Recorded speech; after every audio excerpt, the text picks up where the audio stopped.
Hi everyone, it's Beth from the West Dallas Public Library. Welcome to our Summer Who HQ Book Club, where every week we will be working through another book in the Who Was series. Today, we're starting Who Was Blackbeard. Okay, who was Blackbeard? By 1717, Philadelphia was one of the largest cities in the American colonies, which were owned by Great Britain.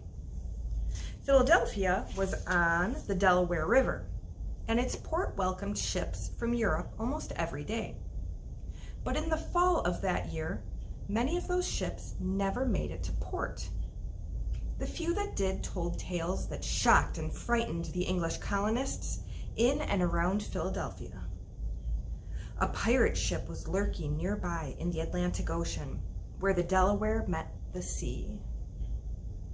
Captains arriving in New York City and Baltimore told the same stories. A pirate was attacking their ships.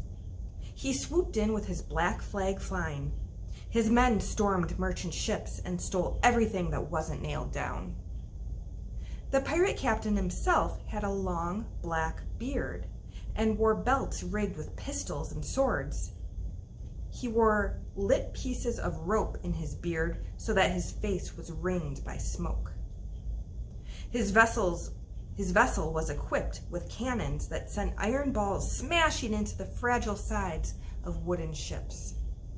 Only a brave few would dare to challenge him and his ferocious crew. If speedy care be not taken, they will become formidable. Our government can make no defense, wrote Philadelphia merchant James Logan. Captain Charles Johnson later wrote that the pirate had frightened America more than any comet that had appeared in a long time. This pirate was causing panic and fear throughout the American colonies. He continued his raids of terror down the Atlantic coast and into the Caribbean Sea. The people that he robbed and captured didn't know it at the time, but they were in the hands of the man who would become the most famous pirate ever, Blackbeard. Chapter 1, Mysterious Beginnings.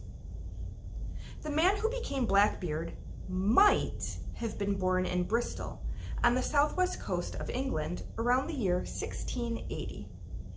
Only one record has been found to prove that. The man's real name is a mystery too. It often appears as Edward Teach. However, it was also written as Thatched, Tack spelled differently, or Thatch. They're all spelled differently. It does make sense that a man like Teach would have come from a place like Bristol. At that time, Bristol was one of the major ports in England. It is located on the river Avon, which leads to the Atlantic Ocean. Shipbuilders in Bristol were famous throughout England for the strength and design of their boats. The busy docks were crowded with ships and sailors. A boy like Edward Teach would have found lots to see and do. In fact, many young boys found jobs on ships as cabin boys or servants. Ships left from Bristol for trips to ports all around the world. All those departing ships meant that there was a great deal of need for sailors. Thousands of men from Bristol had become sailors on merchant ships. Others joined the British Royal Navy. By the 1600s, European countries, including Spain, England, and France, had claimed parts of the Americas and the Caribbean islands as colonies. The only way to reach those colonies was by sailing, so sailors headed west in great numbers. The ships carried food, clothing, building materials, slaves, and colonists to the New World. They returned with sugar, rum, gold, tobacco, and spices. Edward Teach was said to have fought a sailor in Queen Anne's War. He fought as a sailor in Queen Anne's War, which lasted from 1702 to 1713. He would have been in his early 20s at the time. England fought this war against Spain and France in Europe and all along the Atlantic coast of its American colonies. Edward did not join the crew of an official Royal Navy ship. To fight the war, Great Britain and other nations used privateers, privately owned ships that were given permission by the government to attack the enemy. In case Spanish and French ships, the enemy in this case, Spanish and French ships. Edward would have sailed on a privateer. Captain Johnson wrote that Edward had uncommon boldness and personal courage as a sailor. To serve on such a ship, Edward would have had to have mastered many skills. Sailors needed to be able to navigate or find their way at sea by looking at the stars. They had to memorize the dozens of different ropes and lines they used to raise and lower the sails. They knew how to load, aim, and fire cannons. They shot pistols and muskets and fought with long and short swords.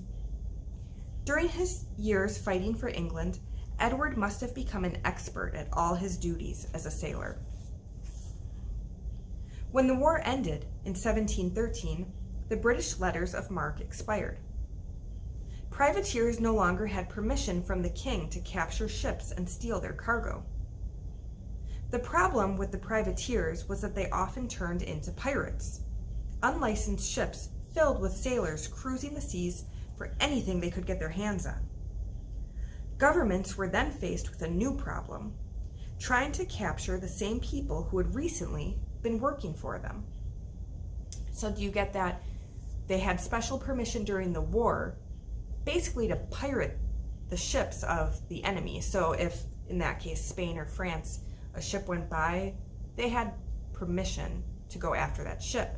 Then the war ended and they no longer had permission anymore, but they kept doing it. So then they became pirates. By 1716, Edward was working for a pirate named Benjamin Hornigold. He was in charge of 70 men and a boat with 6 cannons.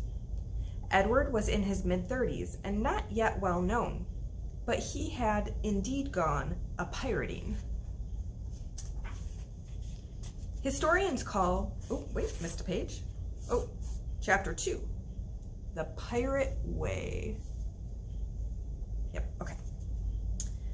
Pirates have been a part of sea life almost since people first started sailing. The ancient Greeks battled pirates as they sailed on the Mediterranean Sea.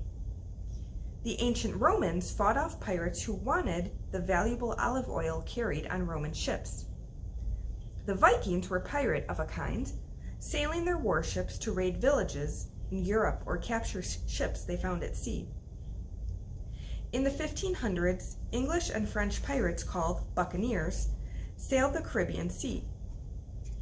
They took their famous name from buccan, a Native American word for how the men cooked the meat they ate on their ships.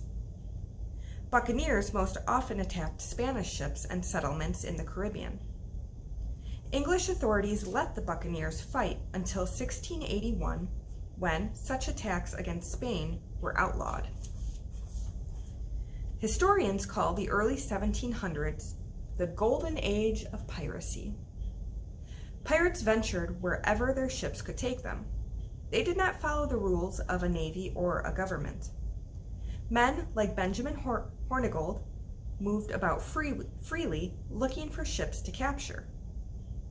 Many sailors easily turned pirate because they could make much more money than if they stayed in the Navy.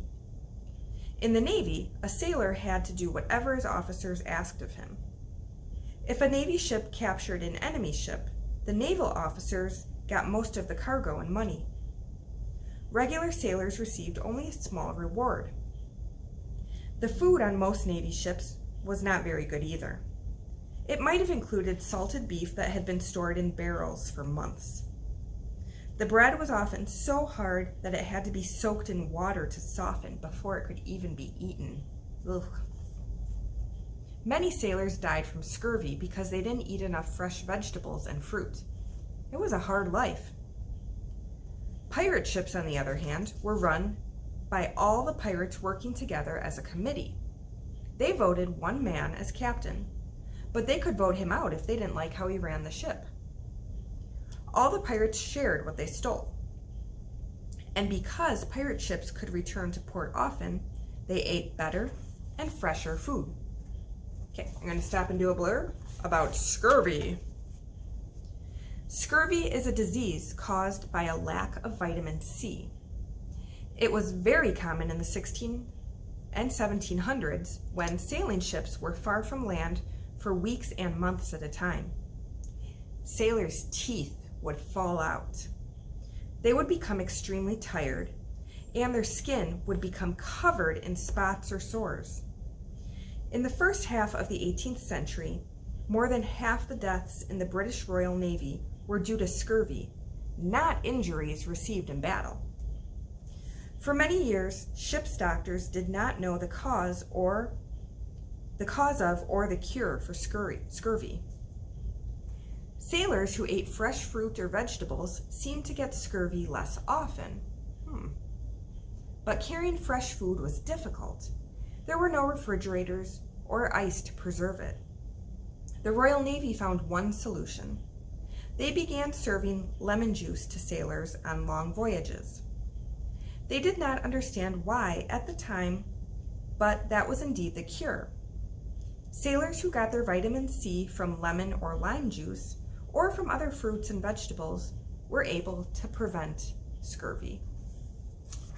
All right, I will stop there for today.